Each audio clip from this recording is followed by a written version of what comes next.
Muy buenas noches, queridos hermanos, conocidos y a todos aquellos que me estén escuchando en algún lugar. Esta noche vamos a hablar sobre la escritura en el libro de Efesios, capítulo 4. Y ya habíamos empezado, así que vamos a volver a empezar en una lectura de la parte que todavía no hemos explicado nada, del capítulo 4. Y iremos avanzando, no hay apuro. No sé, yo no tengo apuro. Hay que ir con el sentido, con la idea de desentrañar todo lo posible de cada versículo, porque después seguramente no vamos a volver a estos temas. Por eso vamos libro por libro, capítulo por capítulo y versículo por versículo. Y cada versículo de la Escritura tiene muchas cosas escondidas. Ya nomás vamos a ver una que quizás nunca se te haya ocurrido, porque en Reina Valera se explica de una manera. En otras versiones lo explican con la misma, realidad de entendimiento, con la misma exégesis, pero está en un lenguaje más adecuado. La Reina Valera tiene un problema, que es que está escrito en un lenguaje castellano o castizo del siglo de oro del idioma español, que es el siglo XVI.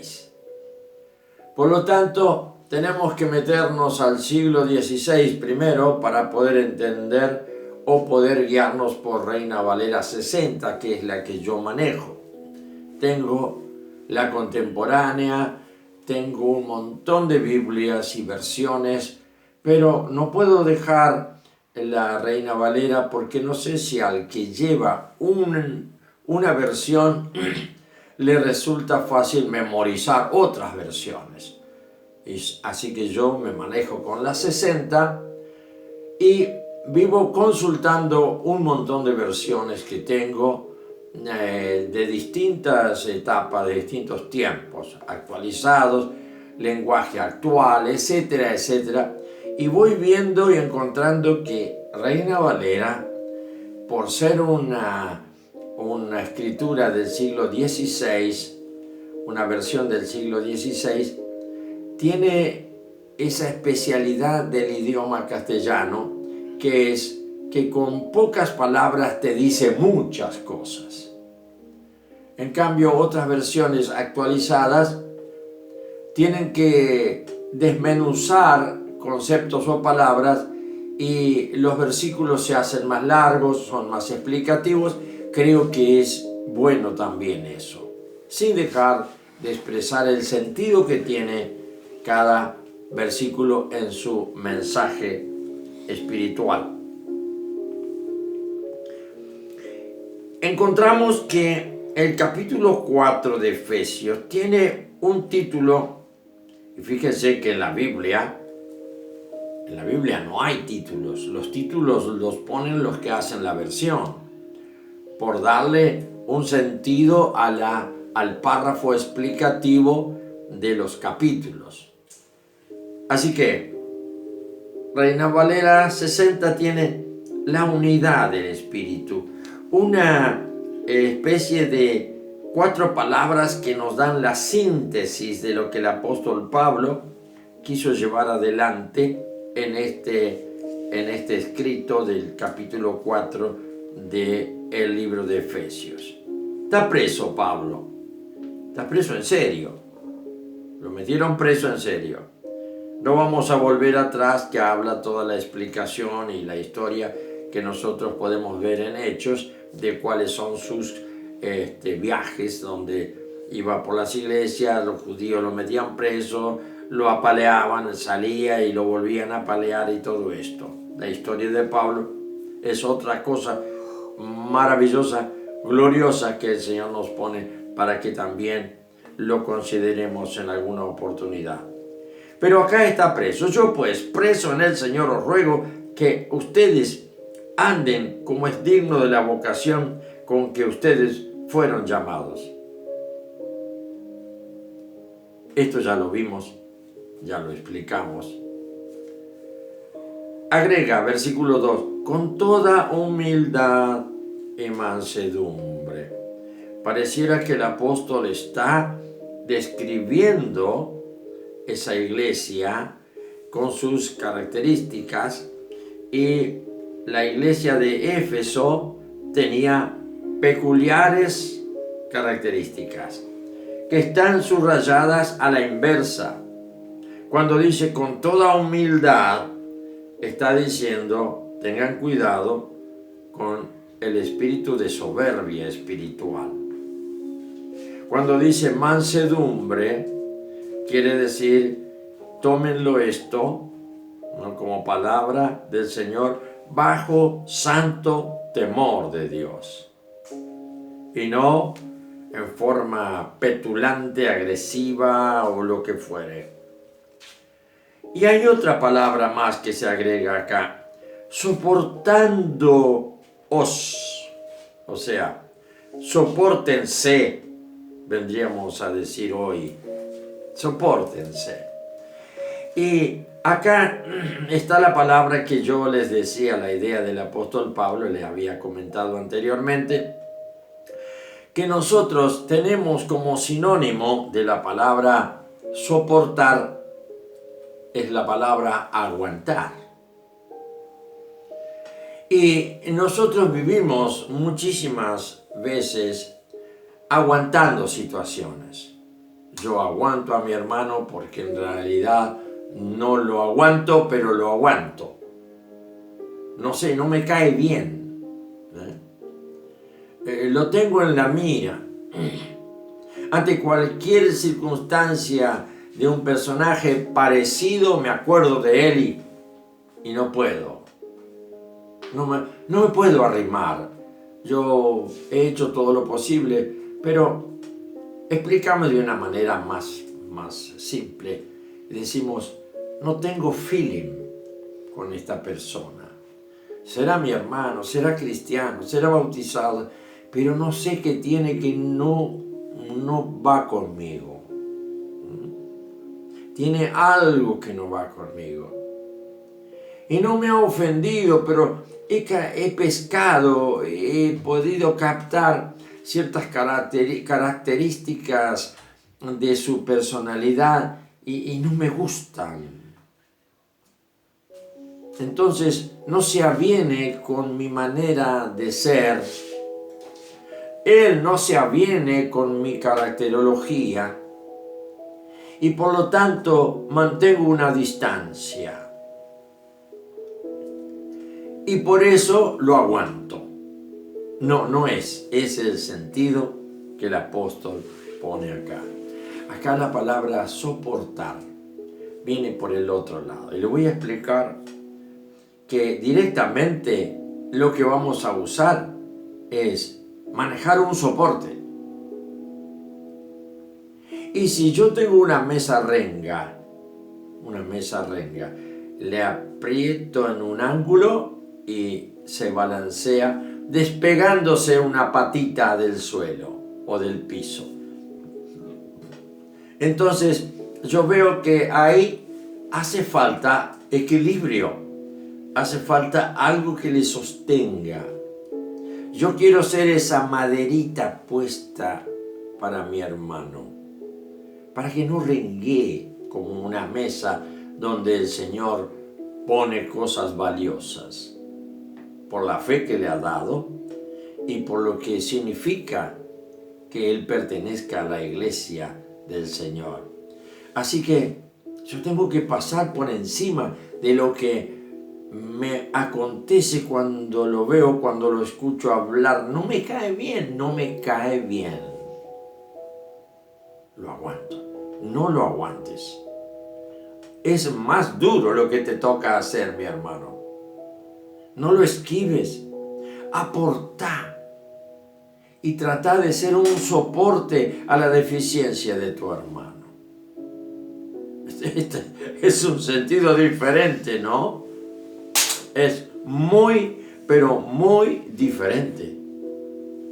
Y por eso el apóstol Pablo nos da verdadera recomendación a los efesios y a nosotros hoy, después de 2000 años. Soportándoos unos a los otros, porque ¿a quién no le renguea una pata de la mesa? Somos totalmente imperfectos, humanos, carnales.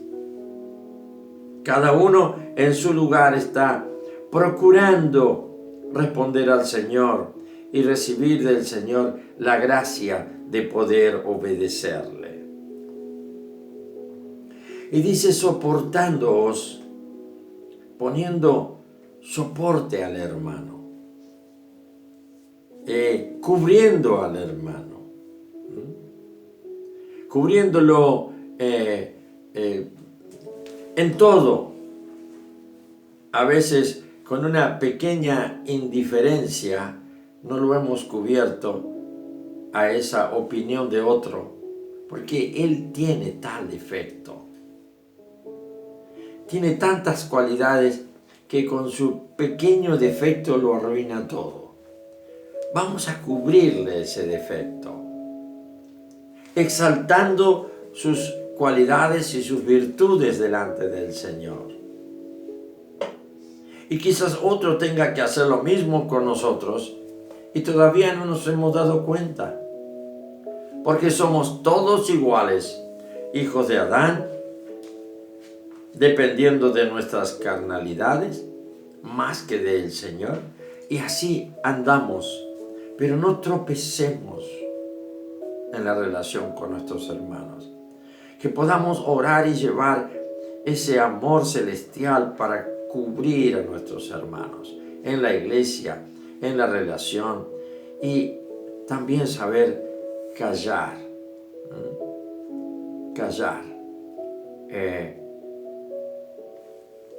No destapar. Si está cubierto algo, no lo hagas correr, no lo pongas en la mira, no hagas periodismo.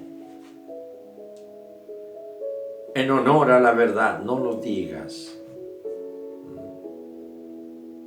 Me viene en este momento un caso bíblico de una cobertura especial. Nos dice la Escritura en el Antiguo Testamento que Noé plantó un viñedo y luego produjo vino. Y le gustó tanto el fruto de sus propias uvas que se emborrachó. Y allí quedó. Y no sé, como borracho, no sé cómo fue, pero el tema es que vino el hijo, uno de los 3 hijos, y se encontró y se escandalizó de su padre, porque lo encontró semidesnudo o desnudo. Y vino el otro. Pero ¿qué hizo el otro? Cuando vio eso, dio vuelta, fue y buscó algo, como una sábana, como una tela, y la puso a su espalda y entró a la presencia de su padre de espalda y lo cubrió con esa tela que él tenía. Hermosa imagen, léalo, búsquelo. ¿Cómo cubrió la vergüenza de su padre? Y después Noé a cada uno lo valoró por lo que había hecho. Así nosotros estamos llamados a cubrir, y eso cuesta mucho porque uno siempre en honor a la verdad saca cosas que no tendría que decirse. Es parte de lo que tenemos que hacer para decir, soportarle con paciencia, pero otra vez, porque dice con paciencia, por encima de la realidad, por encima de caer en el enojo, en la ofensa, en el agravio, por encima, cubrilo. Busca una explicación que te pueda dejar en paz, porque Él necesita más tiempo para que se le abran los ojos y ver que eso no está bien. Ora por tu hermano. Es la recomendación del apóstol Pablo. Queridos hermanos de Éfeso, sopórtense unos a otros con paciencia, para que el Espíritu Santo tenga libertad de obrar entre ustedes y que cada uno aporte a lo que el Espíritu Santo quiere hacer de cada vida, de cada escogido de Dios.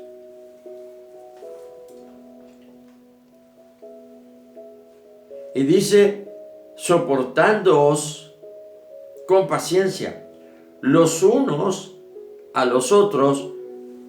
Bueno, ya lo hice, listo, ya terminé. No, en amor.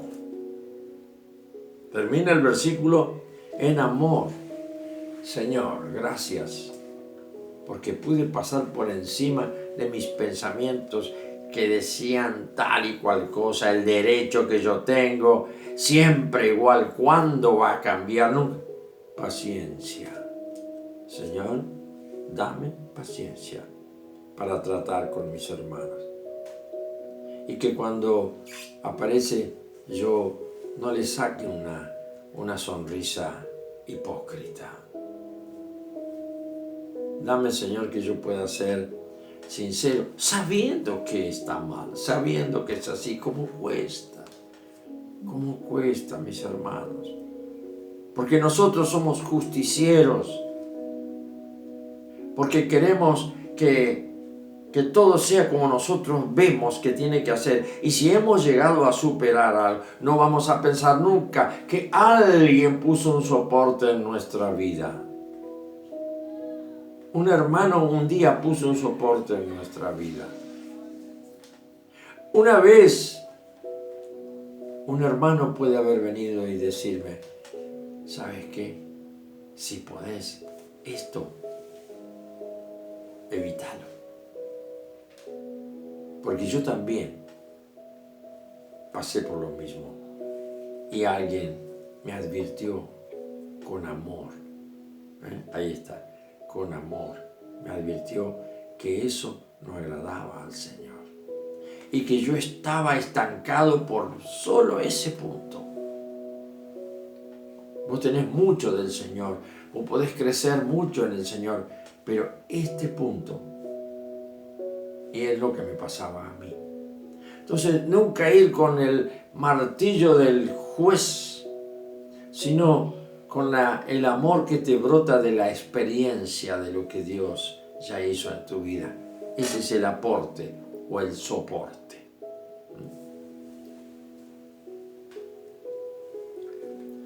Es tan hermoso poder estudiar y meditar y leer las Escrituras cuando el Espíritu Santo ve en nosotros nobleza, actitud, temor de Dios, disposición a que Él corrija. ¿Por qué? Y porque de esa manera le demostramos al Señor que queremos ir dejando nuestra carnalidad para ser cada vez más espirituales, más parecidos a su Hijo Jesucristo. Solícitos, dice, sean solícitos. La palabra solícito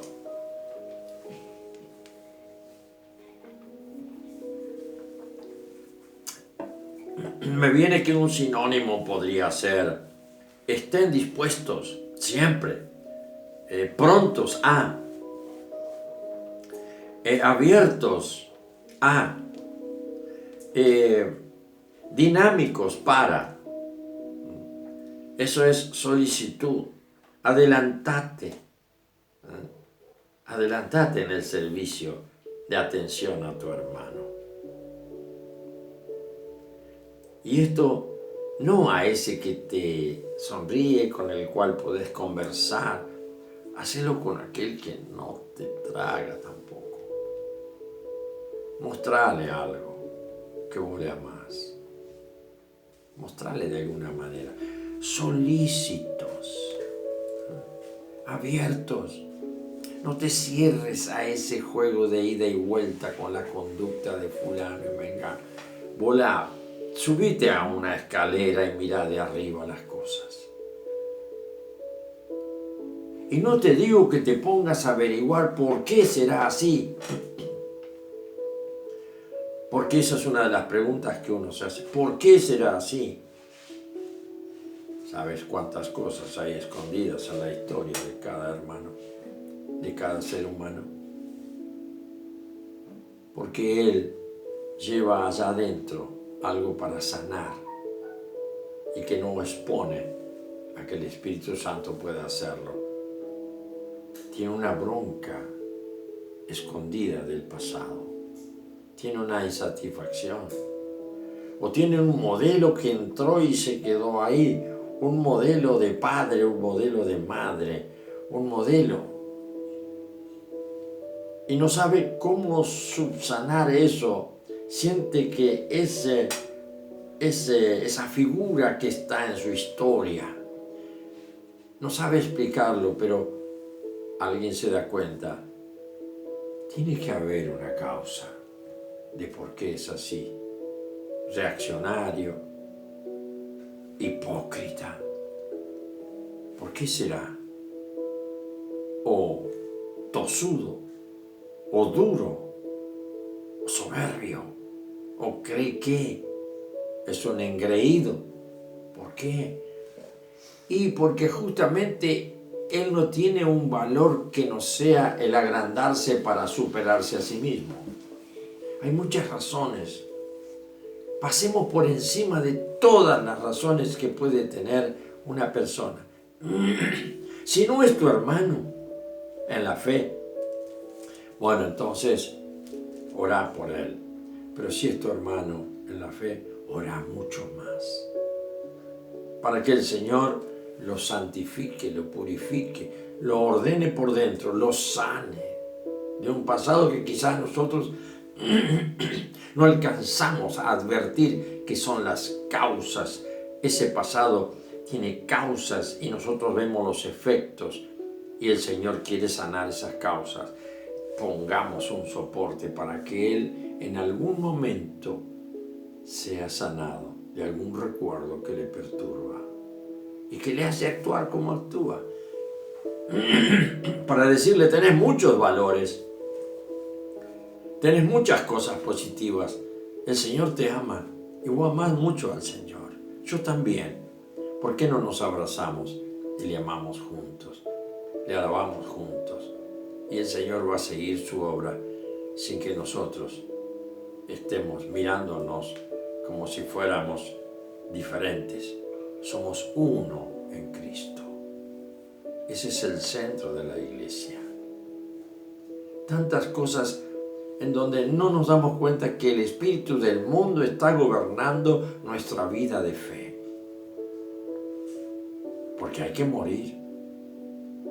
Cuando hay algo de juicio, no juzguen para no ser juzgados. Así dijo Jesús. Cuidado con el juicio. Entonces, cuando uno ve algo, mira para arriba y decir, Señor, no le tengas en cuenta esto. Cuántas cosas que uno puede llevar al trono del Señor en base a que ya llegaste a un punto de tener la misma compasión que el Señor tiene. Pero Él, en su Espíritu Santo, ya ha establecido cosas adentro. Pero no está habituado el hermano o la hermana, porque no ha sido disciplinado, no ha sido puesto en orden su vida. Por lo tanto, como dice en otra parte el apóstol Pablo, si no obedece, si no se sujeta a la autoridad que está a la vista, que es la experiencia de persona a persona, menos se va a quien ve, a quien tiene delante. Menos se va a sujetar al Espíritu Santo a quien no ve ni lo escucha. Por eso no acepta reprensión del Espíritu Santo. Por eso el Señor ha establecido la iglesia para que en la relación de unos con otros haya adecuación, pulimiento, pero en mansedumbre, dice. Mansedumbre. No te levantes porque te corrijan. Una vez me dijo, hace muchos años, que fue un padre espiritual para mí, hace muchos años fallecido. Yo era muy joven todavía. Y me dijo, nunca te levantes contra los que te corrijan.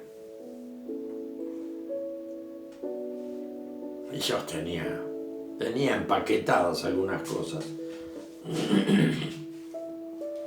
Así que no me quedó otra cosa que amén, Señor.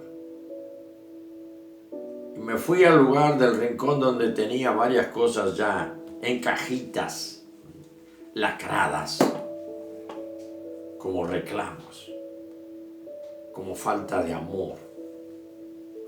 Este me dijo eso. El otro me corrigió del otro lado. Y lo que me dijo uno de mis maestros espirituales, me dijo, es el Señor, siempre es el Señor, que como no puede con la voz invisible de su Espíritu Santo, permite que otro venga y te lo diga. Y ahí viene la reacción, y ahí viene la defensa del creyente. Señor, no fue contra vos, pero me dice las cosas de frente que adentro uno sabe que es cierto. Y me dijo, siempre levanta una acción de gracias al Señor cuando alguien te corrige. Creo que yo fui y desaté todos mis paquetitos de cosas que asentaban mi personalidad. Y así fui dando lugar a que el Espíritu Santo diluyera tantas cosas en mi caracterología, en mi personalidad formada desde el mundo, en el mundo que yo creía que tenía un valor y no tenía valor. Cosas muy personales. Y así es mi enseñanza esta noche. Llegando a esto, al que te corrige, dale las gracias al Señor porque ha puesto a alguien, porque o por enojo o me dijo algo que me ofendió tanto, pero me lleva a reflexión. Y esa reflexión me lleva a buscar al Señor pidiendo justicia. Y el Señor me dice, pero si es cierto lo que te dijo, ya sé que no te agradó, pero ahora lo sabes. Y al saberlo, uno no tiene otra cosa que decir. Gracias, Señor. Y termina al final diciendo, como yo te digo esta noche, Señor, no detengas tu obra en mi vida. Tu obra en mi vida. No permitas que yo lleve mi obra adelante, sintiéndome más virtuoso, más preparado, más nada.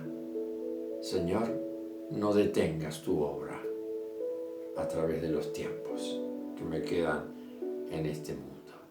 Que el Señor te bendiga.